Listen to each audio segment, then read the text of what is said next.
When I woke, the sun was already up. I rushed into the bathroom, half expecting the towel to be torn down. It wasn't. Still there, still damp at the edges. I removed it carefully, half afraid of what I'd see. But my reflection was normal again. Pale, tired, but mine, still.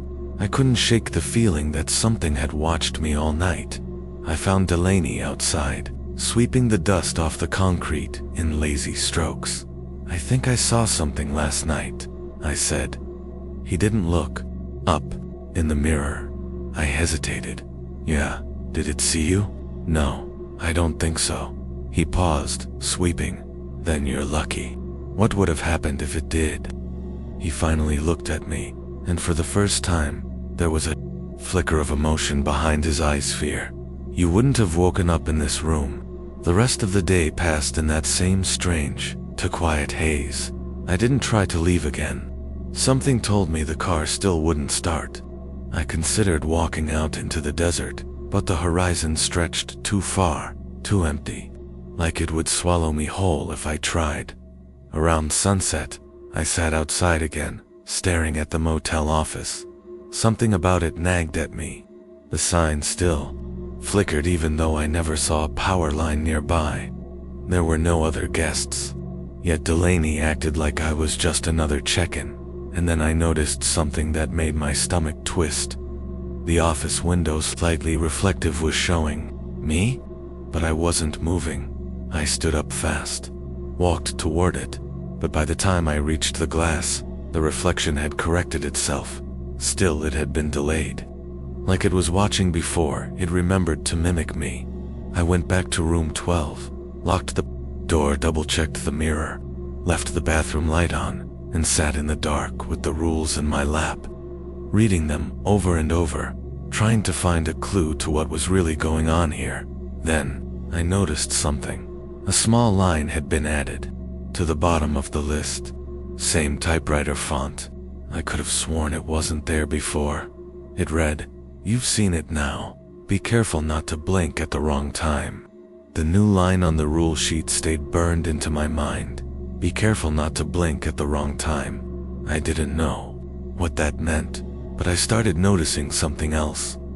My eyes felt sore, raw, like I'd been straining them for hours. Every blink felt slower than it should. And sometimes, when I closed my eyes for even a second, I saw flashes of things I couldn't explain, shadows, faces. My own reflection, grinning back. That night, I did everything by the book.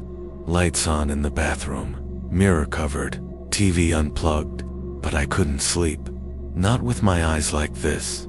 I started pacing the room, hands jittering, every creak of the floor making me jump. At 12:31 a.m., the footsteps started again, just like before. Soft, deliberate, someone pacing on the roof, matching my movements. But this time, they didn't stay on the roof. I heard them descend a slow slide, like someone dragging themselves down the exterior wall of the motel. I crept to the window and pulled the curtain aside a sliver.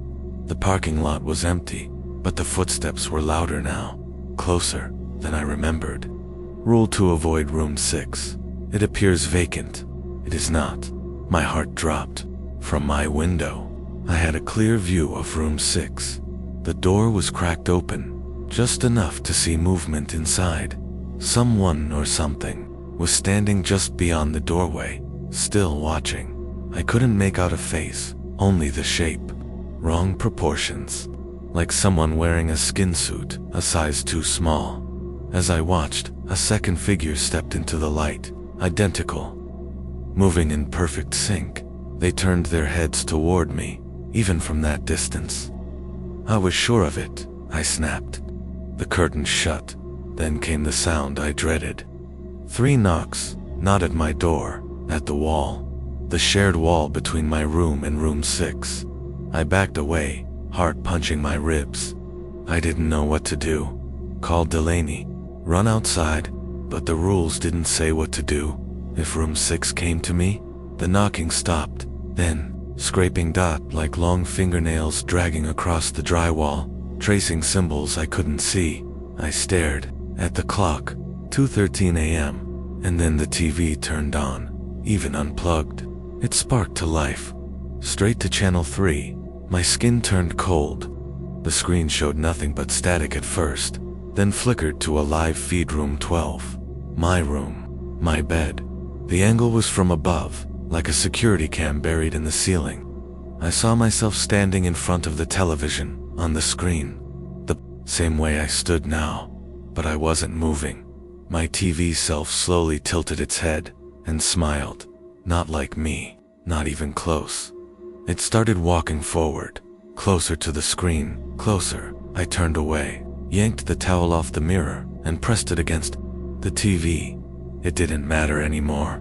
I just needed to not see it, not see me. The footsteps on the other side of the wall faded. The static stopped. When I pulled the towel back, the screen was black. The clock read to 29 a.m.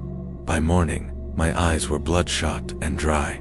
I hadn't blinked more than a few dozen times all night. Too afraid of what I might miss, I stumbled into the office just after sunrise. Delaney didn't look surprised to see me. "You watched channel 3, he said. I nodded. It turned on by itself. They all do, eventually.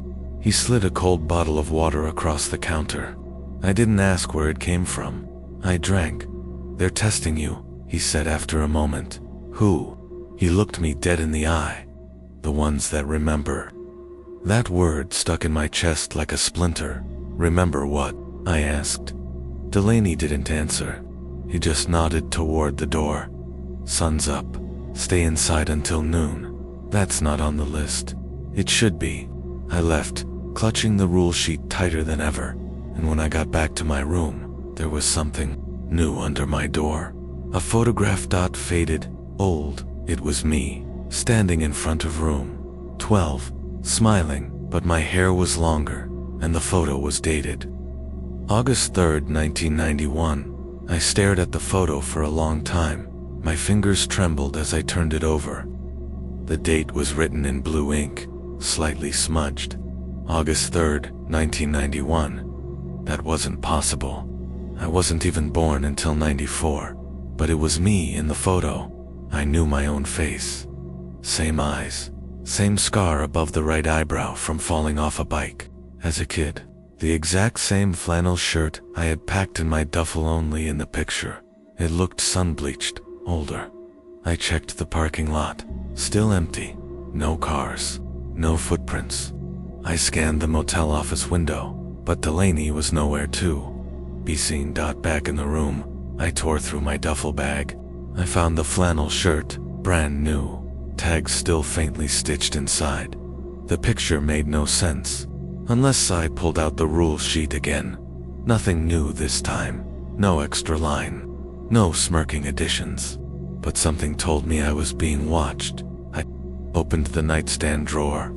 Empty except for a thin, spiral-bound notebook wedged in the back. I hadn't noticed it before. The cover was faded leather, and the first page simply read, "Property of Gary Lomax, janitor." I flipped through the pages. It was a journal, written in shaky handwriting, over the span of years. Decades, even.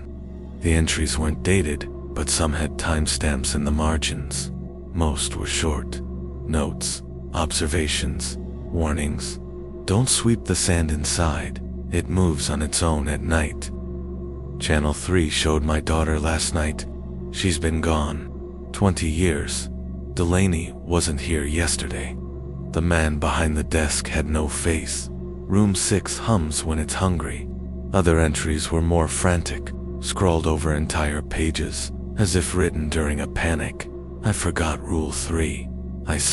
It saw me back. I can't leave. The highway just spins back around. Check-in was 1987. I've been here 32 years. Why don't I age? I flipped faster. The guests don't come anymore. Only the reflections. I caught a glimpse of myself on the security tape I was walking backward. That line chilled me. I turned the page and found something taped inside. A Polaroid, faded, nearly too white. It showed room 12 again, from a slightly different angle. The same cracked pavement out front, Same door. Same air conditioning unit buzzing beneath the window. Only this time, there were 2 people in the photo. One was definitely me. The other had no face. Just a blank smear where features should have been. Like the photo had GLITCHED dot underneath the image. In ink so faint I almost missed it. Someone had written, "They mimic before they take." I dropped the book. A sudden knock made me flinch, but not at the door, at the wall. Room 6. I pressed my ear against it carefully. I could hear whispering again. Multiple voices, layered, out of sync. They were saying my name, not yelling, not hissing, just whispering it, like a lullaby. I backed away, heart racing. I needed answers. I headed to the office, hoping Delaney would be there. He was, sitting behind the desk, still and silent, staring at an old CRT security monitor. The feed cycled through 4 black and white angles. I recognized the courtyard, the back alley behind the ice machine, the parking lot, and room 6. That camera angle didn't show the door. It was inside room 6, and it was pitch black. Where did this come from? I asked, slapping the photo of me from 1991 on the counter. Delaney didn't flinch. He turned one monitor dial slowly, sharpening the image on the screen. "You think this is your first time here?" he asked. I swallowed hard. "What does that mean?" He turned toward me. "Some people drift here once. Others circle back. You've checked in more times than I can count." I took a step back. "No, that's not I. Came in 2 days ago." He stood slowly, walked over to a metal filing cabinet, and yanked open a drawer with a metallic creak. Inside were rows of paper forms, handwritten check-ins, room assignments, initials, and dates. He flipped through them until he found one, pulled it out, handed it to me, my name, my handwriting, signed, OUG 3 2018, and another one, April, taon 2009. Another, Dick 1995. The handwriting changed slightly. Younger. Sloppier. "This is a joke," I whispered. Delaney shook his head. "There are places that remember more than people do," he said quietly. "Places where time doesn't run straight. It loops, twists, catches on itself like barbed wire. And some people like you get snagged." I looked down at the pages in my hands. All of them mine, all of them real. "How do I get out?" I asked. He didn't answer right away. He turned back to the monitor, showing room 6. "That room leads somewhere else," he said finally. "It's not part of the building anymore. It's grown beyond it. You said to avoid it." I said, "Never speak to what comes out of it," he corrected. "I didn't say you couldn't go in." The air felt thinner suddenly, like the room had dropped 10 degrees. "Is that the only way?" I asked. He nodded once. "It's where they keep the ones who try to remember." I left without another word. Outside, the sun was setting again. Shadows stretched across the parking lot. I glanced toward room 6. The door was still slightly open, the same sliver as before, waiting. Back in room 12, I flipped through the janitor's journal again. The final page had only a single sentence. "If you make it to the other side, don't look back. That's how they find you again." I stared at the bathroom mirror. Still covered. I unplugged the TV, sat on the edge of the bed, staring at the photo, and waited, because tomorrow I was going into room 6. I waited until the sky turned the color of rust. The motel seemed to stretch longer in the dusk light, like the building itself was yawning open. Room 6 stood at the far end of the row, crooked and recessed slightly, as if trying to hide. Every instinct told me not to go, but I couldn't ignore what Delaney said, or the photos, or the journal entries that all lead back here. I approached, just as the last rays of sun bled out over the horizon. The door was still cracked exactly as it had been the last 2 nights. A thin line of darkness spilled from the opening, thicker than shadow, almost like smoke. The number above the door had changed, not in shape, but in feel. It no longer looked like a number. It looked like a symbol. I raised my hand to push the door open fully. It moved before I touched. It swung wide with a dry groan that sounded like something exhaling from deep underground. Inside, nothing but darkness. I stepped over the threshold, and the temperature dropped like I'd plunged into water. The hallway inside room 6 was too long, way too long to fit within the dimensions of a motel unit. The carpet beneath my feet was soaked squelching. With each step, the air smelled of mildew and rot, like something wet had been festering in the walls. I didn't look back. I remembered the rule in the journal: don't look back. The hallway narrowed as I moved forward, the ceiling pressing down like it was collapsing in slow motion. Faint whispers echoed from the walls, but they didn't sound like speech. More like memories, played in reverse. I passed doorways on either side. No numbers, just openings into blackness. Each room pulsed with a sickly red glow that beat like a heartbeat.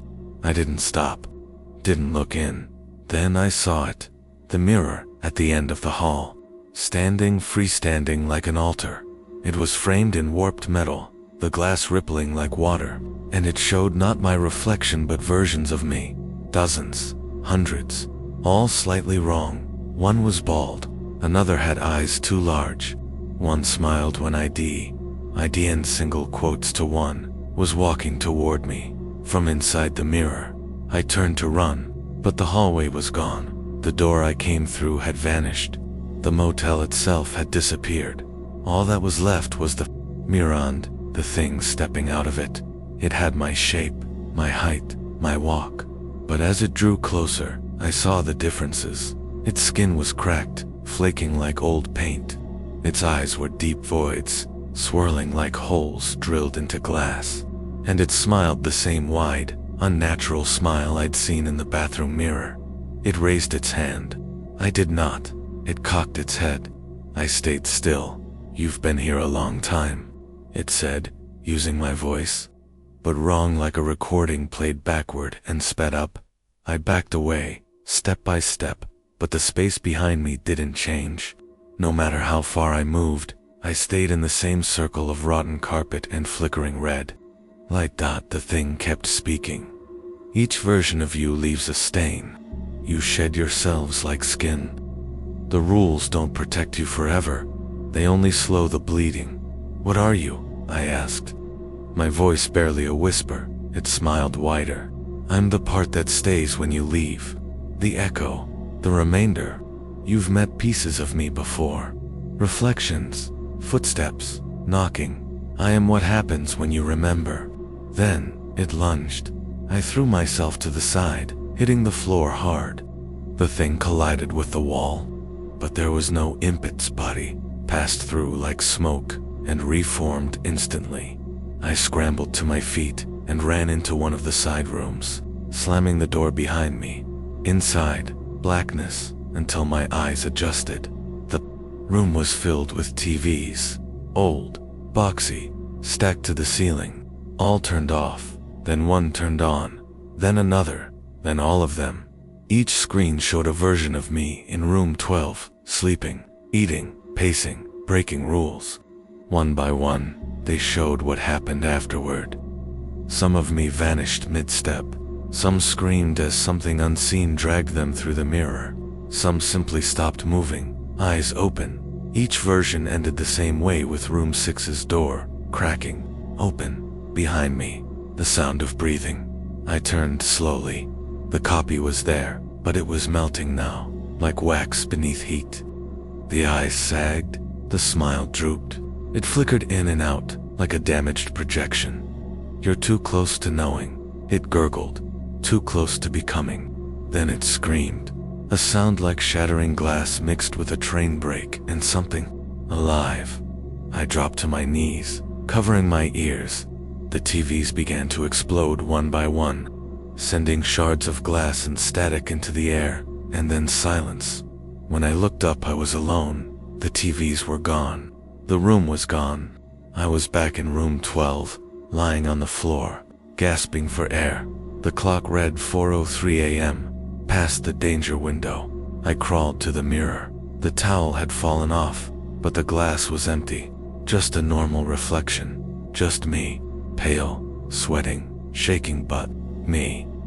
I turned to the window. Room 6 was dark again. Door shut tight. I lay back in bed, staring at the ceiling, waiting for dawn. I didn't sleep. I couldn't. Because I knew now. Whatever room 6 was, it wasn't just a space. It was a threshold, a gate, and I had stepped through it, even if only for a few moments. I remembered the journal's last line, "Don't look back." But what if it followed me out? The sun rose slow and thick, its light hazy, like it was filtering through dirty water. I didn't move from the bed. I just watched the golden line crawl across the carpet, waiting for it to reach the door, as if that would make a difference. When I finally stepped outside, the motel was too quiet. Delaney wasn't at the office. The blinds were drawn, and the bell on the desk had been removed. I knocked once. No answer. I circled the building, checking for signs of life. Nothing. No footprints. No tire marks. Not even birds overhead. It felt like the world had stopped spinning while I was in room 6, and never fully restarted. Then I found it tucked behind the ice machine, wedged between two rusted coils of piping. A trap door, metal, bolted shut, dust-covered, but the bolts had been removed. Recently, a small note had been taped to the top, scrawled in handwriting I recognized. "Come down if you want the truth." Against every screaming instinct, I opened it. The ladder led into a tight, dirt-walled crawl space, lit by a line of flickering bulbs. The air smelled of oil, mold, and something coppery beneath it all. The tunnel led to a door. Behind it was a basement. Office or something pretending to be one. Filing cabinets, yellowed maps, floor plans. Dozens of CRT monitors buzzed quietly, showing black and white feeds of every room. Room 12, room 6. Even the rooms that didn't seem to exist upstairs. Delaney stood with his back to me, watching the screens. "You went inside," he said without turning. "I had to," I said. "You said that was the only way." "No," he replied. "I said it was a way." I stepped closer. "What is this place?" He sighed, finally facing me. There was something wrong with his face, like it didn't quite fit his skull anymore. His skin drooped slightly around the edges, and his eyes were too dark. "This place was a checkpoint," he said. "A weak point in the map, a tier. Someone built a motel over it, and for a while, it held." "For a while," I echoed. He nodded. "Until people stopped following the rules. Until they started staying longer than they should, leaving pieces of themselves behind. Like me," I said quietly. "Like all of them." He gestured toward a wall, covered in photos. I hadn't noticed them before. Each photo was pinned neatly in rose guests from decades ago, some in black and white, some in faded Kodachrome. I recognized a few. One was me, same face, same shirt, but the background was different, an older version of the motel, now partially buried in sand. "You knew this whole time," I said. "You've been letting this happen." Delaney didn't deny it. "I was just like you once," he said. "I checked in. I broke a rule. I stayed too long. But I learned the pattern, learned how to stay on their good side. Now I keep the books, keep the doorways closed mostly." I stepped back. "You're working for them." He shook his head. "No, I'm surviving." "Big difference. You should have warned me." "I did. I gave you the rules." I stared at him, cold rising in my chest. "You could have told me what room 6 was." His expression flattened. "Would you have listened?" I didn't answer. He turned back. To the monitors. One of the screens flickered room 12. Empty. Then, slowly, the door opened. A second me stepped in, looked around, sat on the edge of the bed. I felt sick. "How do I stop this?" I asked. Delaney looked tired. "You don't. Then I'll burn it down." That made him smile. For the first time, a genuine grin. "You think fire matters here?" He stepped aside, revealing the corner of the room. A pile of burned-out matchbooks, all from the Crescent Palms Motel. I turned and left, but as I climbed the ladder back to the surface, I noticed something scratched into the trapdoor's underside, etched deep, over and over. "Don't trust him." When I emerged into the daylight, I could feel something behind my eyes shifting, like my thoughts were echoing before I finished them. And from the office, I swear I heard Delaney whisper, "You're already becoming me." I didn't go back to room 12 that day. I sat on the curb near the edge of the parking lot, staring at the empty highway. Not a single car had passed since I arrived. Not once. Not even a glimmer of movement on the horizon. I watched the sun crawl higher, then fall again, and still, nothing. Eventually, I tested the car. It started. The engine sputtered to life, like it hadn't been drained dry 3 days ago. I stared at the dashboard, half expecting it to burst into flames or vanish entirely. But no, the keys were real. The wheel was cold beneath my fingers. I had a choice now. I could drive, just go. Pretend none of this happened. Write it off as heatstroke, madness, a nightmare. But I knew better. I had the rule sheet in my pocket, the photo in my bag, and the taste of something ancient still clinging to the back of my throat. I looked at the motel office one last time. The blinds twitched, not moved, twitched, like something had breathed against them from the inside. I started to turn the key, then stopped. If Delaney was right, leaving wouldn't fix it. Not really. I'd seen room 6, stepped inside it. I'd been marked. Worse, I'd brought something out. I felt it constantly now, just behind my eyes, just below my thoughts, like a second heartbeat echoing beside mine. So I made a different decision. I wouldn't run. I needed to finish this. Burning it wouldn't work. I knew that now. Delaney had tried and failed, probably dozens of times. But there was something else he hadn't shown me. Something he couldn't show me. I went back into room 12. Everything was where I left it. The towel still hung from the mirror. The air was thick, stale, charged with the weight of something waiting. I pulled out the janitor's notebook again and turned to the last page. Beneath the final line, "Don't look back," there was something faint, written in pressure only, invisible, without light. I held it beneath the lamp. It read, "Some doors you must walk through, others you must close behind you from the inside." I stared at it for a long time. I knew what I had to do. I packed light, the notebook, the photograph, the rules. I wore the flannel from the picture. It felt like a uniform, now one last loop to complete. Then I walked to room 6. It opened before I knocked. Inside, the hallway was the same as before. Too long, too wet, too wrong. But this time, it didn't whisper. It welcomed as I walked. The lights behind me shut off, one by one. The mirror stood waiting. It rippled when I approached, like it remembered me. I placed my palm against the glass. It didn't reflect me this time. It showed a road, a real one, cracked asphalt stretching into the distance. No motel, no shadows, just sky. I pressed harder. The mirror split open with a hiss and pulled me inside. I landed in the middle of the road. Real sunlight beat down on my skin. A breeze carried the scent of sagebrush and distant rain. I stood up slowly, turning in a full circle. No Crescent Palms Motel, no Delaney, just highway. I laughed out loud, sharp and disbelieving. Then I saw it. A small sign sticking from the sand nearby. "You are now leaving Crescent NV, population." Oh, I checked my phone. It had signal. I opened the camera, took a picture of the road, then turned it to selfie mode. I smiled, and my reflection didn't. It stood still, staring, mouth closed, eyes empty, and then, ever so slowly, it winked. I dropped the phone, backed away, because the truth hit me like a hammer. I hadn't escaped. I'd just passed through another door.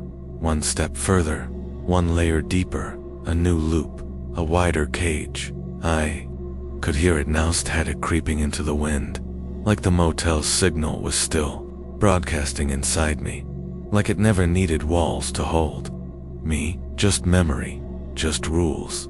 I walked for hours. The road didn't end. No towns, no signs, just the long stretch of cracked highway and that same humming in the air, the static, low and constant, like an old television left on in another room. When night fell, I found a payphone standing alone by the roadside. No booth, number, wires. Just the phone. It rang. Once, twice. I picked it up. "Room service," said a voice on the other end. Not Delaney, not anyone I recognized. It sounded distant, warped, like it had been copied too many times. "We noticed you didn't fill out your comment card." I didn't speak. "You're still a guest," the voice continued. "Even out here." The line went dead. I dropped the phone. That was 2 nights ago. Now I sit in a diner that shouldn't exist. Chrome counters, neon lights, a jukebox playing a song that's just out of tune. The waitress doesn't blink. The other customers don't look up, but on the menu, room service options, room 6 special, channel 3 platter, the 1231 combo. I don't order, I just drink the coffee that never empties. I tried to leave the diner earlier, got in the car, drove 4 hours, wound up right back here. Same booth, same cup of coffee, same static behind my thoughts. I'm writing this now on the back of the rule sheet. The paper's old, faded, like it's been through 100 hands. But the rules are still here. They never change. They're not for protection. They're instructions. How to become part of the place. How to fit the pattern. 1 rule per night. 1 memory at a time. Until you're just another guest on the list. I think Delaney knew. I think I am Delaney. Or I will be. Or I was. It doesn't really matter now. Time loops like the hallways. Tight and endless. You don't notice until something stops making sense. A voice you don't remember using. A face that doesn't quite feel yours. A mirror that delays your reflection by a second. The final rule isn't written, but I know it now. You're only free when you forget you were trapped. I can feel it happening. The sound in my ears is louder. I think the waitress is watching me now. Or maybe it's the mirror behind the counter. Or maybe it's you, reading this, checking in, wondering how long you've been here. Do you remember how you found this story? Was it just a video? A link? A whisper on a dead channel? Look outside your window. Is the road still moving? Or has it stopped? Check your watch. What time is it? Better yet, what year? I don't remember the name of the town, if you can even call it that. Just a stretch of cracked pavement and sun-bleached signage halfway between nowhere and someplace else. I'd been driving for hours with no real destination, just west. I told myself it was to clear my head after the divorce, but that wasn't the whole truth. I was running from something, or maybe I was chasing it. The desert highway stretched flat in every direction, shimmering under the weight of a dying sun. No cars behind me, none ahead. My phone lost signal hours ago. I had passed a gas station earlier, long abandoned, its windows busted in and roof curled like peeling skin. I should have turned back then. I didn't. Just before twilight, I saw the sign, Crescent Palms Motel. It buzzed faintly in the distance, neon flickering like a nervous tick. The building itself squatted against the sand, a single-story horseshoe with a faded stucco exterior and a crumbling parking lot. The air smelled of rust and ozone, like rain on metal, even though the sky was empty. I pulled in, more out of exhaustion than choice. The front office had a bell on the counter and a dusty bowl of peppermints that looked like they hadn't been touched since the 80s. The walls were lined with fake wood paneling, and the air conditioning hummed in a way that made my teeth hurt. That's when I met the manager. He stepped out from the back room like he'd been waiting for me, not surprised, not curious, just there. Mid-60s, maybe older. wore a tan button-up and a name tag that said Mr. Delaney, though it looked like it had been repainted over someone else's name. He didn't smile, just stared at me for a beat too long before asking, "One night?" His voice was dry, cracked at the edges like old paper. "Yeah," I said, "just passing through." He nodded once and slid a room key across the counter, an actual key, not a card. Brass, worn nearly smooth. "Room 12, no charge," he added. I blinked.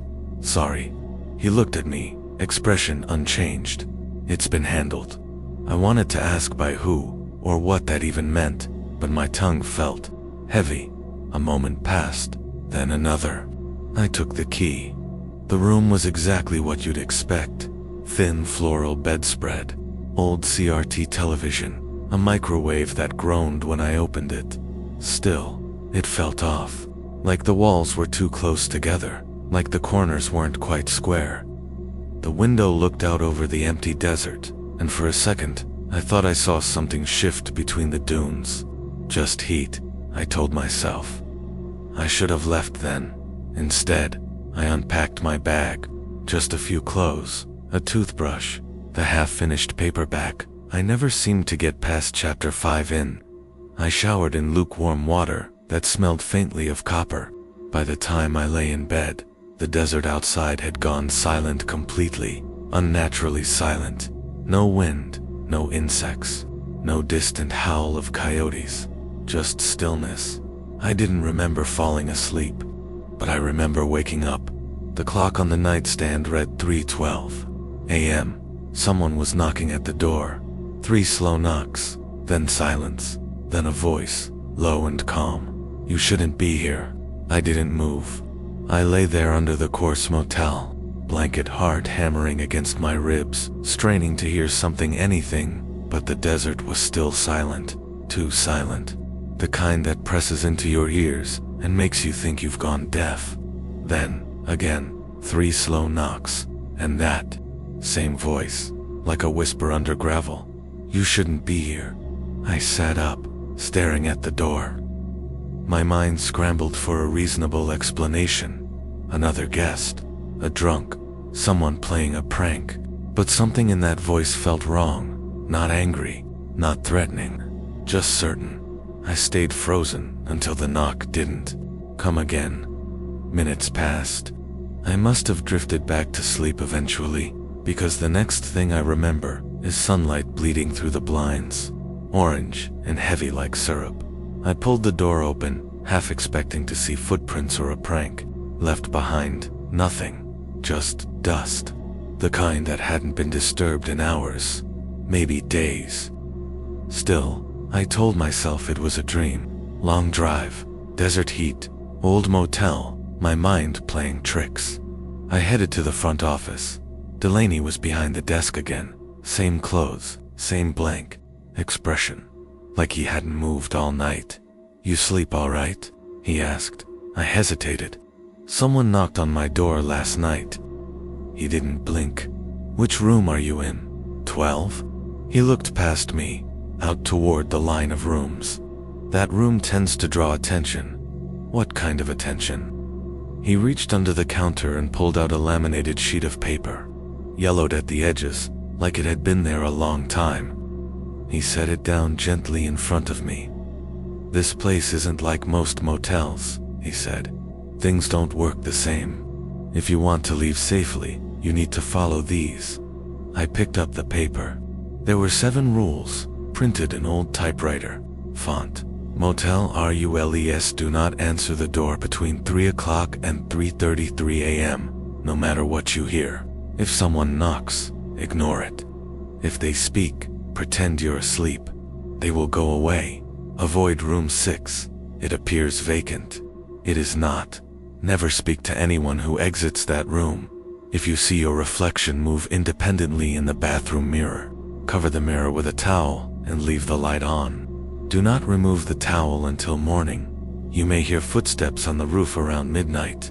This is normal. Do not go outside to investigate. Between 2 a.m. and 4 a.m., do not watch channel 3 on the television. If the TV turns on by itself and switches to channel 3, unplug it immediately. If you wake to the sound of whispering under the bed, do not look. Keep your eyes closed and repeat this phrase until it stops. I do not see you. I do not hear you. You do not know me. Checkout is at sunrise. No earlier, no later. I looked up from the list. This some kind of joke. Delaney didn't answer. He just stared at me, dead calm. If I follow these rules, nothing bad happens. I asked. His mouth twitched. Bad still happens, just less of it. I should have left right then, gotten in the car and driven until my tank ran dry. But something in me, some quiet itch of curiosity, held me in place. What happens if I break a rule? I asked. He tilted his head, like the question amused him. Depends on the rule, and how many times you break it. I laughed, but it came out dry. You handing this out to every guest? He said nothing. Fine, I muttered, folding the paper and slipping it into my pocket. I'll play along. Delaney leaned forward slightly. That's why you're still here. That stopped me. What do you mean? But he only turned and disappeared into the back room again, leaving me alone in the office. The day dragged on in a blur of heat and silence. I tried to leave once, packed my bag, tossed it into the car, started the engine. The gas needle, which had been near full the night before, hovered over empty. I popped the trunk. My spare can of fuel gone. I walked back into the office. No gas? Delaney said, as if he already knew. You know anything about that? He looked up at me. You still have your rules. I nodded slowly. Good. Don't lose them. The sun sank fast in the desert, and I watched it drop like a stone from the plastic chair outside my room. The place was dead quiet again.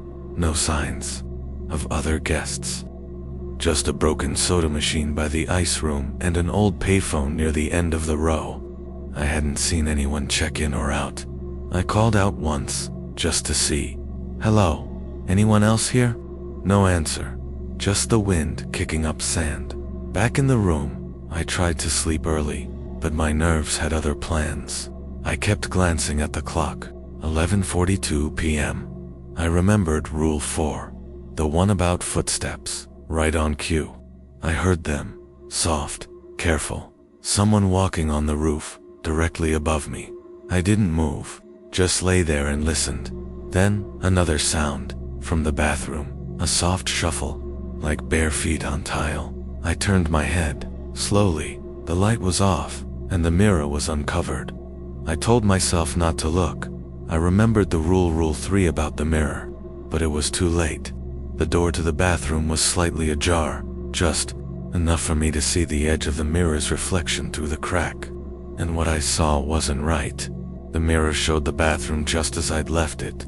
Toothbrush on the counter, towel draped over the sink. But something was off. The reflection had movement, a subtle flicker like a video lagging on bad wi-fi.nt. Then my reflection blinked. I hadn't. I sat up straight in bed, heart jackhammering against my ribs. The footsteps above me stopped, like whoever was up there had paused to listen. I stayed frozen, eyes locked on that sliver of mirror through the bathroom door. Then my reflection smiled. Not a twitch, not a sleepy smirk, a slow, deliberate grin that stretched too wide, like it knew I was watching. I leaped out of bed and grabbed a towel from the floor, stumbling into the bathroom. I didn't look at the glass. I kept my eyes down, heart screaming in my chest. I flung the towel up and covered the mirror in one motion. My hand shaking so badly, it took 2 tries to get it to stay. The moment the mirror was covered, the air changed, heavier still, like something had just left the room. I flicked on the bathroom light and backed out, not daring to look behind me. I sat on the edge of the bed for a long time, clutching my knees, trying to slow my breathing. That had to count as breaking a rule. I didn't do anything to the mirror, but I saw it. I saw the reflection move. What did that mean? I wanted to call the front desk, but something told me Delaney wouldn't answer. Not at this hour. It was 12:11 a.m., still too early for the knocking. Too late to pretend it was just a dream. I sat there until my eyes grew heavy. Eventually, sleep dragged me under. It wasn't peaceful. I dreamed of static, endless buzzing, like 1,000 TVs, screaming behind drywall. And in the dream, someone whispered my name over and over.